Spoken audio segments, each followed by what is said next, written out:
themselves out. And don't be too overbearing with your request to continue to ask, or can you do this? Or you're getting money, you can do this. Always remember, even though they're getting money, they have a mouth to feed like their spouse, and they have how many mouths to feed? Their children. And they have their family, they have their own payments, they have their own commitment.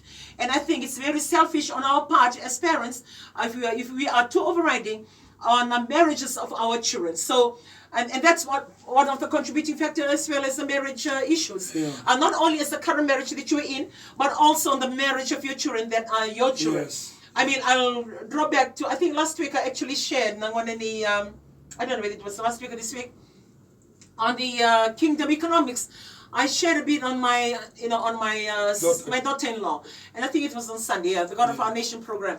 I only have one son, Elijah, or Senior Pastor Elijah, and and I remember that night when she came in with her husband to say, to seek counsel on how to use her money or the allocation that the father have left behind for her. As we sat down, when I look at her, and then I told her, you need to get your own car. You need to get, my son was sitting there. He was smiling. Indirectly, he was trying to tell me, hello? We have a car. I have a car. The unspoken word. I can see it in his face.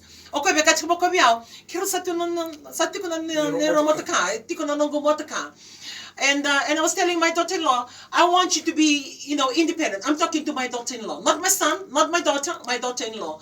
And I was telling her, I need you to be independent. I need you to own things on your own and not through him. I'm talking to my daughter-in-law, married to my son. And I said, if you can, with the money that you have, I don't know the figures that you have on you, but if you are able, get your own car and get your own house. Look,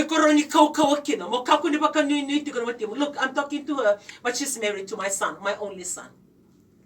And all those things that I was giving her, which she did. She actually went out, she bought her car and also bought a house. Amen. When you love your children, you will empower them.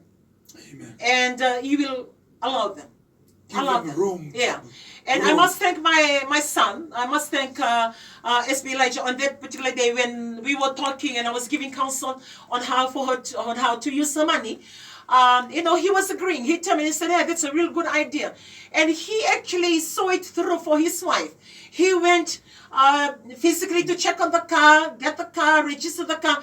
He supported everything that the wife wanted to do until today. So if you really